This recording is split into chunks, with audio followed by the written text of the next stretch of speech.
반갑습니다.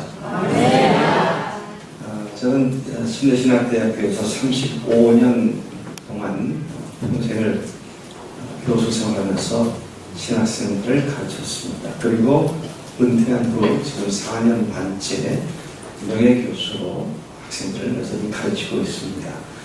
지금은 은퇴 후에 주님의 기쁨 교회 담임을 하고 있고요.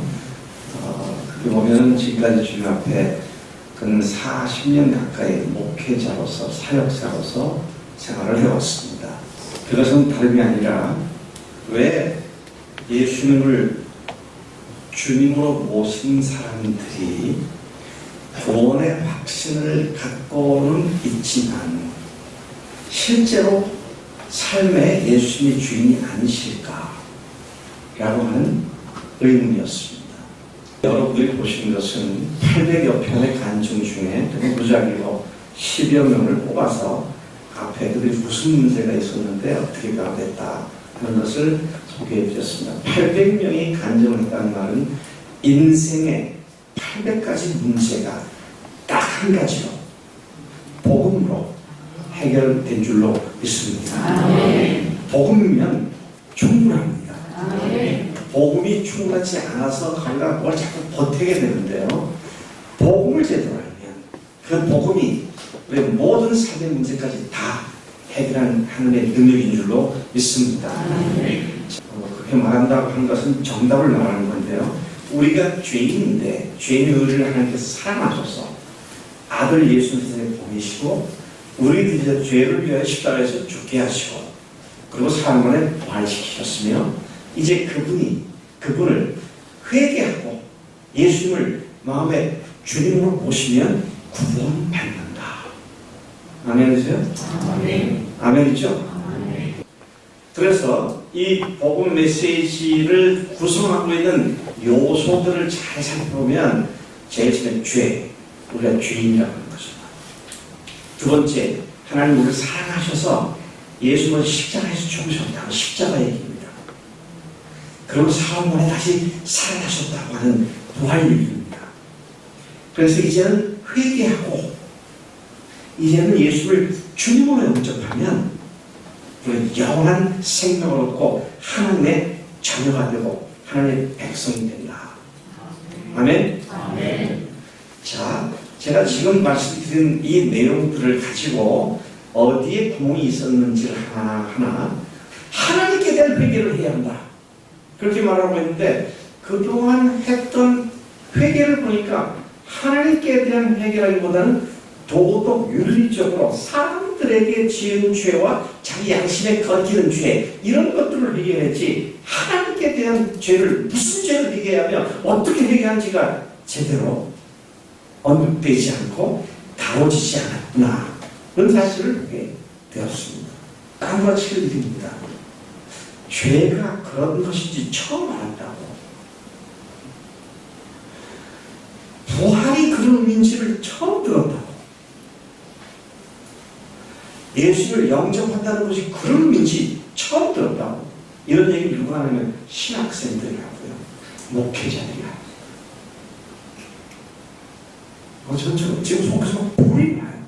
학교에 가면 죄에 대해서 언어로 얘기들을 많이 합니다. 하마르티아, 헬러 하마르티아는 관역에서 빗나가다. 하나님께서 의도하신 뜻에서 빗나간 인생들이 죄인이다. 이런 식으로 얘기를 하고 여러 가지로 얘기합니다. 근데 여러분 근본 죄가 뭡니까? 마음에 하나님을 싫어하는 죄 하나님을 주인으로 모시지 않고 자기가 주인 되겠다고 살아가는 주인 되게 살겠다고 하는 죄 이게 근본적인 거예요. 다른 말로 하면 자기가 주인 된 것이 하나님 앞에서 근본 죄다. 마귀가 인간들을 유혹할 때에 아담과 하와를 유혹할 때에 딸없이 만나는 걸 따먹으라고 유혹하고 불순종하는 것이 그것도 죄는 죄지만 그보다 더 근본적인 죄가 있어요. 그게 뭔지 아십니까? 창세기 3장 5절을 가지고 말씀하고 있습니다. 시험하는 마귀가 와서 말합니다. 너희가 이 과실을 먹는 날에는 하나님과 같이 되어서 하나님과 같아져서 선악을 분별하게 될 거야.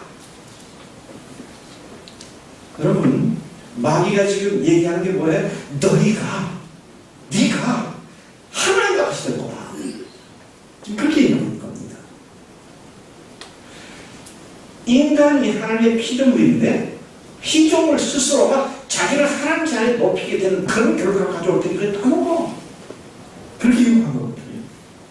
근데 이건 에덴 동산에서 있던 일이고요. 이런 죄를 근본적으로 지은 놈이 또 하나 있어요. 그게 누구냐? 이게 바로 마귀입니다. 그가 하늘나라에 있을 때 천사장이었습니다. 에스겔서 28장이라든지 이사야 14장이라든지 요한계시록 12장이라든지 유다서라든지 또는 베드로 후서라든지 이런 데 보면 자기 처소를 떠난 자기 위치를 떠난 천사, 하늘 앞에서 교만해진 천사 그 얘기 나오는데요. 그 마귀라는 놈이 하늘나라에 있을 때 무슨 짓을 했느냐? 그가 이렇게 말합니다. 내가 지극히 높은 자와 같아지리라. 지극히 높은 자, 지존 자가 하나님이시잖아요. 내가 하나님과 같이 되겠다는 겁니다. 이게 마귀가 하나님의 진 근본 죄였고, 이 근본 교만 죄, 하나님과 같아지고 하나님의 위치 올라가는 이 근본 죄에 대해서는 절대로 용납하지 않으셨기에 하늘나라에서 그 마귀가 쫓겨나서 세상으로 내보내게 되었다는 것이죠. 그 세상으로 쫓겨난 마귀가 인간들, 즉 하나님의 형상대로 지음받은 사람들에게 찾아와서 그들을 유혹할 때 하는 말이 네가 하나님 같이 될 것이다. 아까는 뭐라 했었죠? 내가 지극히 높은 자와 같을 것이다. 내가 하나님 같이 될 것이다. 네가 하나님 같이 될 것이다. 마귀라는 놈이 자기가 지은 자 똑같은 죄를 인간으로 하여금 짓게 만들었다는 것입니다. 제가 질문 드려볼게요. 자기가 하나님의 자리에 올라가서 자기가 하나님과 같이 되겠다고 하는 그 죄하고 선악과 따먹지 말라고 했는데 따먹는 불순종의 죄하고 죄질이 같습니까? 다릅니까? 응? 달라요. 선악과 따먹지 말라고 따먹은 불순종의 죄는 하나님과 같이 되겠다고 하는 하나님을 대상으로 지은 근본적인 죄하고 비교해보면 이건 아무것도 아닌 것이죠.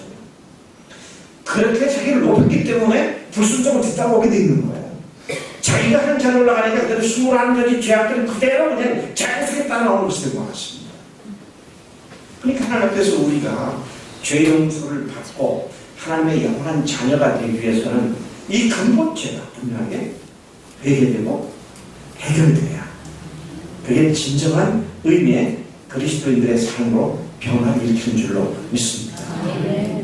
하나님께서 우리로 하여금 선하게 살게 만드셨는데 우리가 악하게 살아가지고 다른 사람들을 미워하고 싶어 이러한 것들을 하나님께서 우리가 죄로 여기신다. 그건 2차적인 문제고요.